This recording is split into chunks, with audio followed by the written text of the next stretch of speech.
Muy buenas tardes. Bienvenidos a la Universidad Nacional Mayor de San Marcos, Universidad del Perú, Decana de América.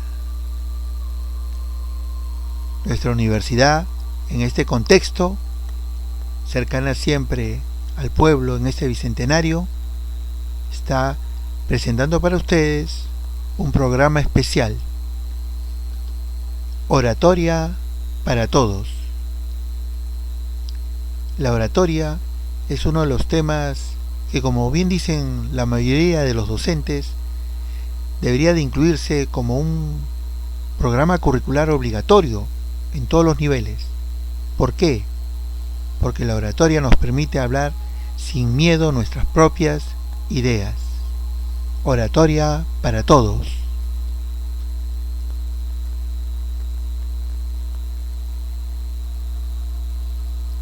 Bienvenidos al mágico mundo de las palabras. Cuando uno lee un cuento, la imaginación nos hace volar, nos hace desarrollar la inteligencia, nos hace sentir diferentes. De ahí la importancia de que cada orador debe ser un lector convencido de que al leer está leyendo para cambiar su forma de ver la vida y volver tal vez el mundo un poco mejor de lo que hasta ahora es hoy.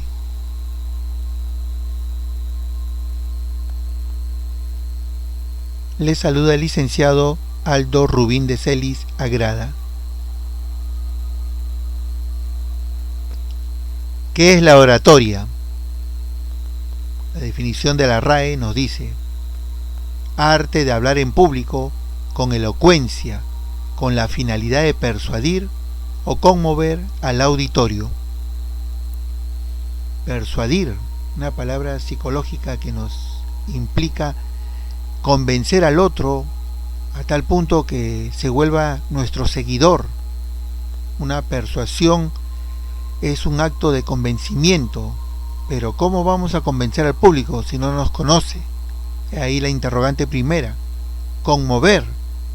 ¿Cómo vamos a conmover? ¿Cuál es la historia? ¿Cuál es el punto para llegar al movimiento de los sentimientos? Segunda definición. La oratoria es el género literario que comprende las obras escritas para ser proclamadas oralmente.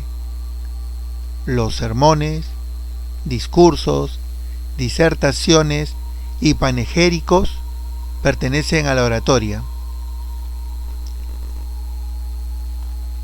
¿Cuál es el secreto para llegar a ser un buen orador? Veremos 5 puntos claves.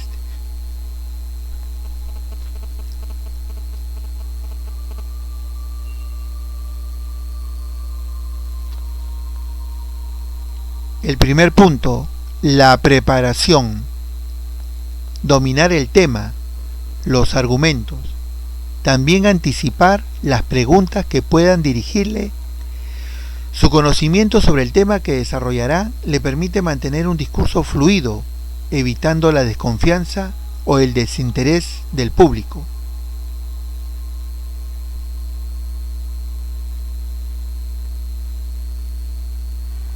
En este sentido, uno debe estar siempre preparado constantemente con buenas lecturas que abran la iniciativa, la interrogante, la duda, la reflexión, no solamente leer por leer.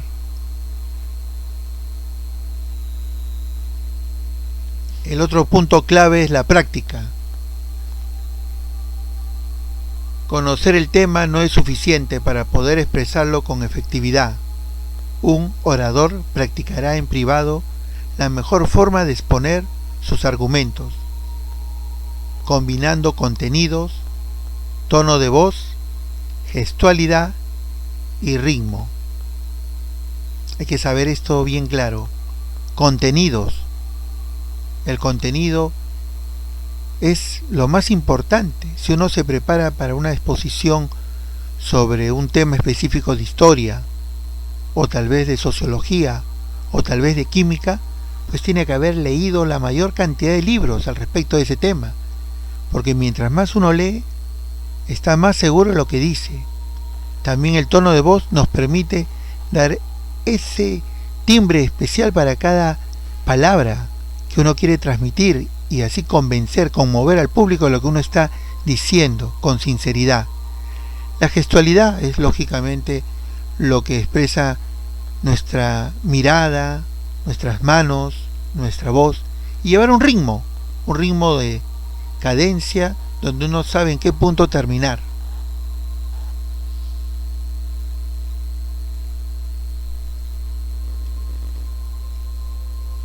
No hay nada tan increíble que la oratoria no pueda volverlo aceptable. Cicerón, considerado para muchos el padre de la oratoria neolatina, romana o también grecolatina, grecorromana, Cicerón o Cicerón, como se decía en el italiano de hace miles de años, nos hace ver en esta forma tan sencilla de esta frase que la oratoria nos hace aceptar, nos hace creer lo increíble, nos hace sentir algo tan especial cuando escuchamos un discurso, una motivación, algo que nace de nuestra propia imaginación. Por eso que lo increíble se vuelve aceptable.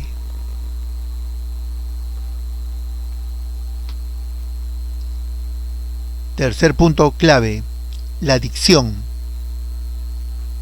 Las palabras deben ser pronunciadas de forma correcta y clara, con una modulación distintiva de cada consonante y vocal.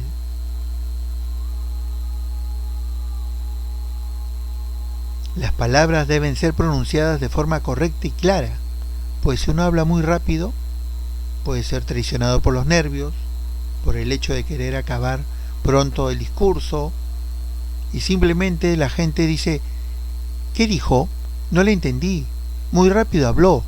Por eso es que las palabras deben ser pronunciadas de forma correcta y clara, con una modulación distintiva de cada consonante y vocal.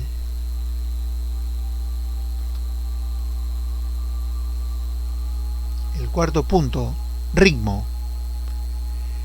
La exposición de un buen orador debe ser dinámica, con técnicas digitales, visuales, que ayuden a mantener al público atento. Ese dinamismo implica también hacer las pausas necesarias al hablar, para señalar etapas en el discurso, crear expectativa o facilitar la comprensión del mensaje. Como verán, he subrayado la comprensión del mensaje. En toda teoría comunicativa, siempre el mensaje y su comprensión es lo más importante. Si uno no quiere transmitir un mensaje, no hay comunicación. Y si el orador conserva un ritmo adecuado, el público va a estar siempre atento, va a darse cuenta en qué momento viene la parte más importante, o en esa frase que recalcó el orador, es la frase en la que uno puede decir, por fin entendí algo, por fin pude entender esto, lo tenía siempre en duda, pero el orador me lo aclaró.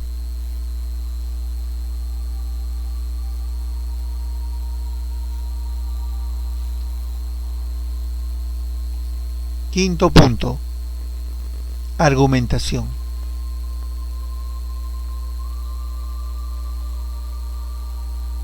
El orador debe ser consciente de su exposición, que puede llevar al debate. Por eso su preparación debe incluir argumentos para defenderse ante las críticas esperables. Es lo más lógico, porque si tú te preparas en un tema, sabes que hay mucha gente que también va a escucharte para debatir. Un ejemplo claro es el tema de la ufología. Ufología, porque en inglés UFO es ovni, objeto volador no identificado. Y hay programas en México, acá en el Perú, que se transmiten y se retransmiten en YouTube. Hay páginas donde uno puede darse cuenta que hemos sido abducidos por ovnis. Y la gente dice, yo también vi un ovni en Ica, en Nazca, en Pisco, acá nomás cerca en Canta. Pero en realidad uno quiere hablar de mucha experiencia cuando solamente ha leído lo mínimo. solamente repite por repetir. Entonces uno no tiene un argumento científico. Últimamente han aparecido noticias sobre este tema tan interesante, que aún sigue creando más dudas que respuestas.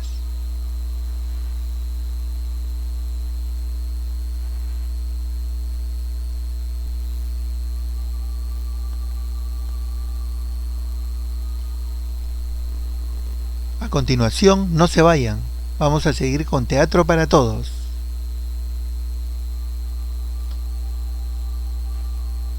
En este caso el teatro clásico es el más expresivo.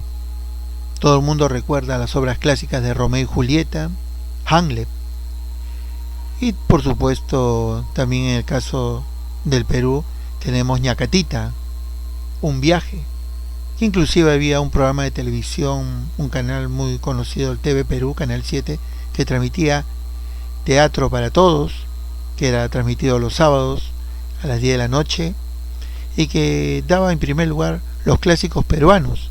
Pero el clásico de Francia, el clásico de Inglaterra, es tal vez el más expresivo. ¿Y por qué lo digo?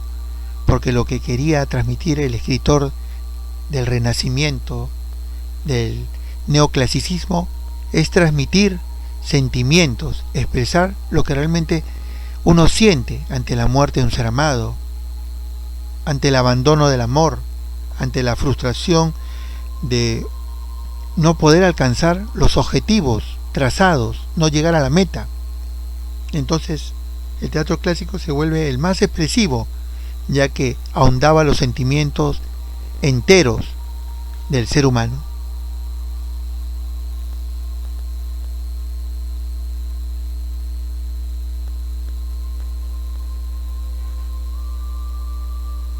El teatro infantil es imaginar lo imposible. Como vemos en la imagen, ahí hay un teléfono que está hablando con un actor y por tanto es algo imposible. Imagínense que un teléfono cobre vida y que te hable, te diga a ti lo que tienes que transmitir al mundo, lo que hay en las redes, a través de los secretos que seguramente se transmiten en un teléfono. Como esa imagen dice, está no solamente dirigido al mundo de los niños, también muchos niños llevan a sus padres al teatro para poder imaginar lo imposible, para poder recordar lo que siempre se ha dicho, que todo hombre lleva un niño en su imaginación, en su sentimiento, en su corazón. Es importante de vez en cuando analizar y, ¿por qué no?, ponernos a leer con nuestros hijos una obra de teatro para niños. Por supuesto, porque siempre hay un niño dentro de cada uno de nosotros. El teatro infantil es imaginar lo imposible.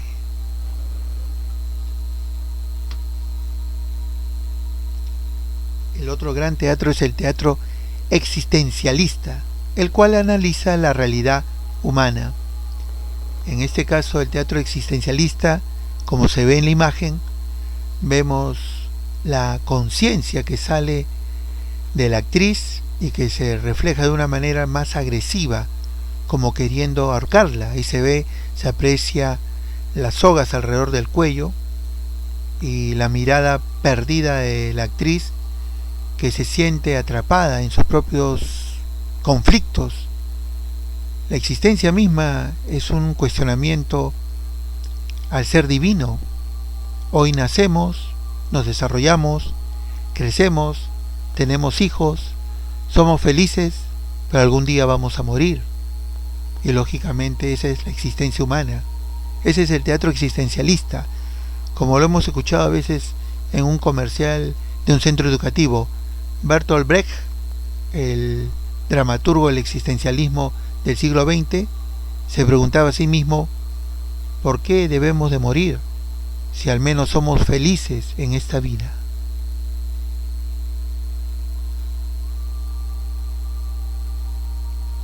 Y tomando una imagen a un clásico como es el señor Laurence Olivier en la representación de Hamlet, cuando agarra el cráneo de su padre y viene la famosa pregunta, to be or not to be, ser o no ser.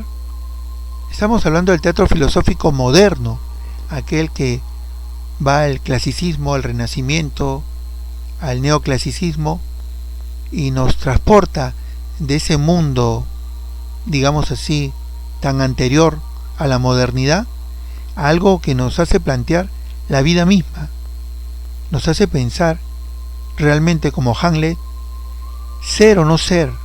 Esa es la gran pregunta. ¿Queremos ser felices? ¿Queremos ser útiles? ¿Queremos vivir en paz? ¿Queremos construir la paz? ¿Qué es lo que queremos ser? Ese es el teatro filosófico moderno que nos lleva realmente no solamente a pensar, nos lleva a dialogar con nosotros mismos, a pensar en lo que realmente uno puede hacer con su propia vida.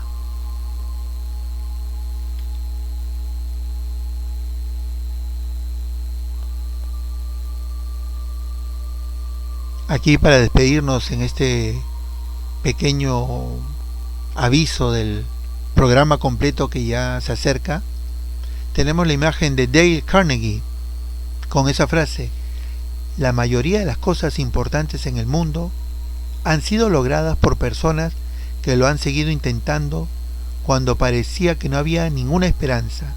Él es el padre de los libros de autoayuda que tantas veces hemos escuchado en programas de radio, de televisión, en las mismas páginas web, en los canales de YouTube. Estamos enterados de vamos a tener un curso de autoayuda, queremos salir de esta depresión, de lo que nos ha causado la pandemia, de este gran momento tan difícil que estamos atravesando, no solamente en la política, sino en la vida mundial. Y como lo dijo el señor Dale Carnegie, la mayoría de las cosas importantes en el mundo han sido logradas por personas que lo han seguido intentando cuando parecía que no había ninguna esperanza. Eso se resume en que nunca hay que perder la esperanza en todos los proyectos que hay en la vida.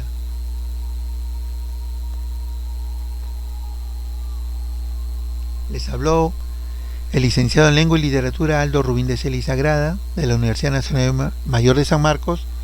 Cualquier consulta, ahí la tenemos a mi correo personal, aldorubindecelis@gmail.com. Muchas gracias.